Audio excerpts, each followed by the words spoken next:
Question for you. What would you do if you found out about a brand new holiday that everyone else already seemed to know about? What if, as an adult, your parents sat you down and told you about Christmas for the very first time? You'd be pretty upset, wouldn't you? Well, that's what happened to me, and it led to me eventually becoming homeless. Thought I would tell you about that today. Now, I first want to say to all the people who are from out of town, I was born and raised right here in Reno, Nevada. So I knew everything that you guys know. I was very happy. I was very comfortable. I went to the University of Nevada, Reno. I graduated, and then I wanted to pursue comedy, so I went to Los Angeles, and that's where I found millions of other Persians. And they accepted me, but I didn't know anything about it. I had to learn about my culture in my mid-20s. There were now stereotypes I had to fit into.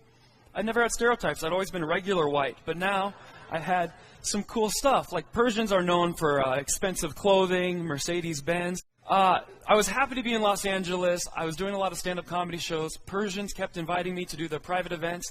And one of my buddies said, hey, what are you planning on doing this year for New Year? I said, well, it's March. I think we have 9 months to plan. I don't know if this is a priority right now. He said, no, you idiot. I'm talking about Persian New Year. And I said, what? He said, you don't know about this holiday? And I didn't. Turns out Persian New Year is like the greatest hits of all holidays. It's Thanksgiving, Christmas, Easter, all rolled into one. It's a birthday party for Mother Nature. It is awesome. And my dad never told me about it.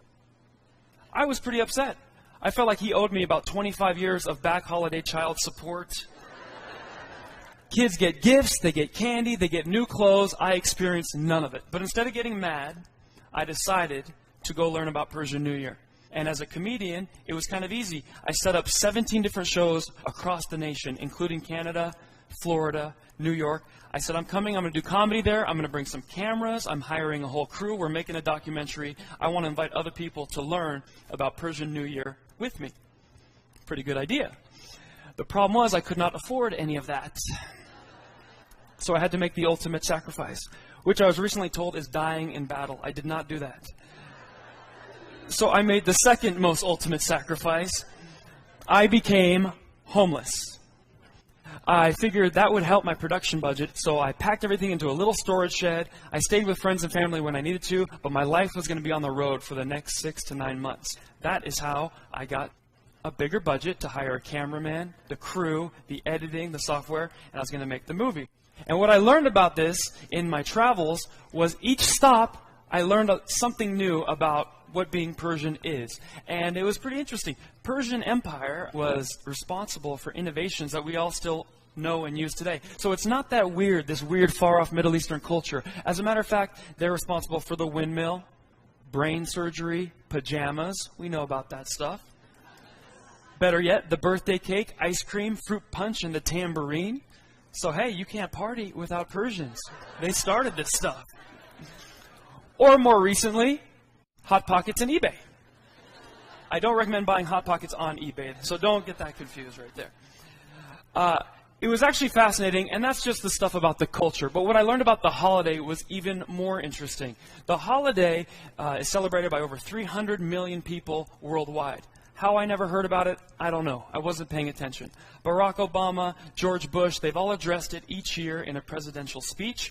And more importantly, the little facets of the holiday are stuff that are not that uncommon to us today. For instance, one of the characters of Persian New Year, or Nowruz as it's called, is a guy that has a gray beard. He brings candy and gifts to the children that behave. His name is Amu Nowruz, or Uncle New Year. Does that sound like anyone we kind of already know? Well, that's Amu Nowruz, and, well, that's the guy we're familiar with, Old Saint Nick. So if this was Us Weekly Magazine, we'd say, who wore it best? I don't know who wore it best, but I do know who wore it first. Amu Nowruz predates Santa Claus by 3,000 years. The next thing you'll find when you go to a Persian New Year event is grass on a table when you walk in, and then painted egg next to the grass. The grass represents rebirth. The painted egg represents fertility of the spring new year. Does that sound like anything we might have heard of? Yeah, Easter. It predates Easter by about 3,000 years. So I was very excited to learn this stuff. It was pretty cool that my dad never told me about Persian New Year, because I got the chance to experience it on my own as an adult and maybe appreciate it a little bit more. I was given advice from celebrities and scholars all across the nation. It was probably one of the best years of my life, and eventually I ended up making the movie that I wanted to make, Nowruz. The best part about it, I submitted it to a few film festivals. It ended up winning a huge prize, so I was pretty excited about that.